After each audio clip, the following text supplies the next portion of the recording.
Halo guys, ketemu lagi dengan Yuda di sini. Pada hari ini kita akan bahas mengenai mind mapping. Mind mapping di dalam proses pembuatan desain.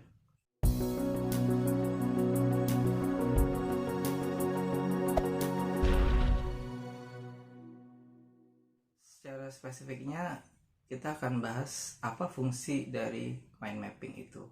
Banyak orang yang belum mengetahui fungsi mind mapping dan juga cara mengoptimalkan mind mapping. Pertama kita bahas dulu definisi dari mind mapping. Nah, mind mapping adalah buah pemikiran daripada eksplorasi ide yang kita buat. Jadi waktu kita bikin ide, itu kan kita harus mencatat ya. Nah, mencatat itu dalam bentuk visual. Jadi mind mapping itu mencatat apapun yang terpikir. Misalnya kita ingin mendesain logo untuk restoran. Nah, setelah riset kita lakukan, restoran itu misalnya katakanlah restoran menengah gitu ya.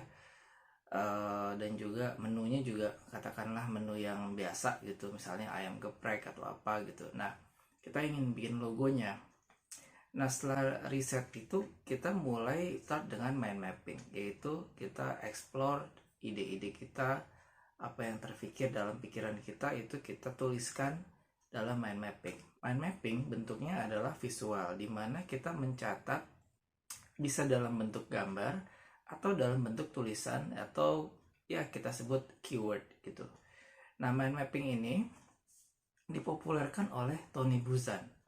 Nah, nanti linknya saya taruh di description ya, bisa dilihat, dan ada bukunya juga mengenai mind mapping. Dimana mind mapping ini adalah metode yang sangat powerful untuk memudahkan kita untuk pencarian ide. Nah, jadi awalnya adalah kita harus menulis ide-ide kita itu dalam sebuah mind mapping yang sudah kita cari. Nah, sebenarnya dalam proses mind mapping itu kita sedang merekam ide-ide kita untuk dituangkan ke dalam sebuah kertas atau kita catat dalam bentuk kata ataupun gambar. Seringkali mind mapping itu dalam bentuk juga piktogram atau icon atau gambar begitu. Dan itu akan memudahkan kita untuk mengeksplor seberapa mengenalnya ide kita gitu. Seberapa jauh dan seberapa kita bisa mendalami ide kita. Nah, jadi dalam eksplorasi itu tentu saja nanti akan ada cabangan-cabangan ya. Mind mapping itu kelihatannya itu seperti kayak cabangan pohon yang cabangnya banyak sekali. Jadi cabangan itu adalah dimana eksplorasi ide kita kembangkan gitu. Seberapa jauh kita bisa mengembangkan ide atau pemikiran kita itu langsung kita rekam di mind mapping. Nah, ada satu tips ya, untuk pembuatan mind mapping ini sebaiknya dilakukan secara manual, bukan secara digital. Artinya ya kita bikin digital langsung misalnya pakai Adobe Illustrator, pokoknya dibikinnya di komputer misalnya. Nah, itu nggak disaranin ya. Yang disarankan adalah langsung di atas kertas atau manual.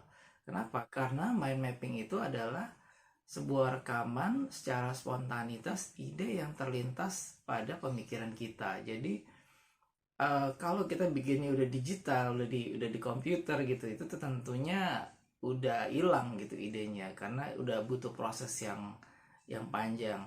Nah, mind mapping itu sifatnya apa yang kepikiran kita langsung tuliskan, kita langsung gambar gitu ya. Nah, jadi betapa mudahnya kita dengan mind mapping itu bisa menemukan atau menyelaraskan ide kita sehingga mengarah ke satu fokus tertentu yang akan kita buat. Nah, itu. Jadi itu cara untuk mengoptimalkan mind mapping. Oke, misalkan kita mau kaitkan ini ke dalam desain ya, desain logo misalnya. Nah, dalam membuat sebuah logo. Nah, kenapa pertama kita harus membuat mind mapping? Karena di situ adalah ide pencariannya. Jadi di dalam mind mapping itu nanti kita akan menemukan clue berupa keyword-keyword yang mana itu memudahkan kita untuk mulai visualnya. Kan kadang kita suka bingung gitu kalau kita langsung aja kita jadi sketch logo gitu, kan kita bingung mulainya dari mana ya. Jadi dengan mind mapping ini akan memudahkan kita startingnya dari mana, sehingga logo yang kita buat, sketsa logo yang kita buat itu semakin terarah. Nah, jadi itu kenapa mind mapping ini sangat penting dan dibutuhkan untuk starting dalam proses desain, khususnya dalam pembuatan visual identity atau logo. Itu aja pembahasan kita mengenai mind mapping. Please subscribe, like, and comment, dan kita akan lanjutkan lebih detail lagi di video kita selanjutnya. Bye bye.